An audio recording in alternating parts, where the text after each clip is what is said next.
আচ্ছা বলেন তো, যে গণহত্যাটা হয়ে গেল ২৪ পরবর্তী সময়ে, ২৪-এ যে গণহত্যাটা হয়ে গেল, আমাদের যে আরও শহীদের নাম সামনে চলে আসলো, মীর মুগ্ধ, তারপরে আমাদের আবু সাঈদ, এদের বিচারটাও কি আসলে হয়েছে? আমাদেরকে মন বোঝানো একটা গল্প শোনানো হয়েছে, অমুক অমুকের ফাঁসি হয়েছে। কাদের ফাঁসির আদেশ হয়েছে? যারা দেশে নেই।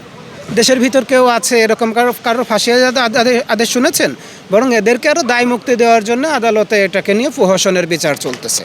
দেখেন, আমাদের এই কথাটা কেন বললাম, আমাদের দেশটাই আসলে ওই বিচারের নামে প্রহসন হওয়ার একটা দেশ। আমরা বিচার চাইলে সেখানে প্রহসন পাই। এটা হাদি ভাইয়ের ব্যাপারেই না, আমাদের যারাই জীবন দিয়েছে তাদের ব্যাপারেও আমরা আসলে বিচার পাইনি, প্রহসন পেয়েছি।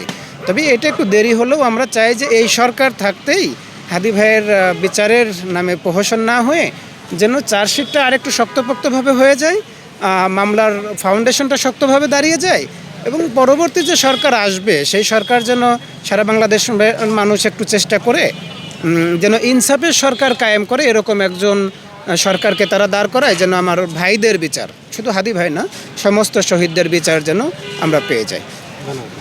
Thank you. দেখেন, আমরা আসলে ওসমান হাদি ভাইকে চেনা শুরু করেছি ২৪ পরবর্তী সময়ে। উনি এর আগে লেখালেখি করতেন, উনি শাপলা চত্বরে একদম সক্রিয়ভাবে উনি আলেম ওলামাদের পাশে ছিলেন, আমরা জানতাম না। কিন্তু ২৪-এর পরবর্তী সময়ে এসে ওনাকে দেখলাম যে না, উনি আসলে স্বরূপে ফিরেছেন, আমরা স্বরূপে তাকে দেখেছি।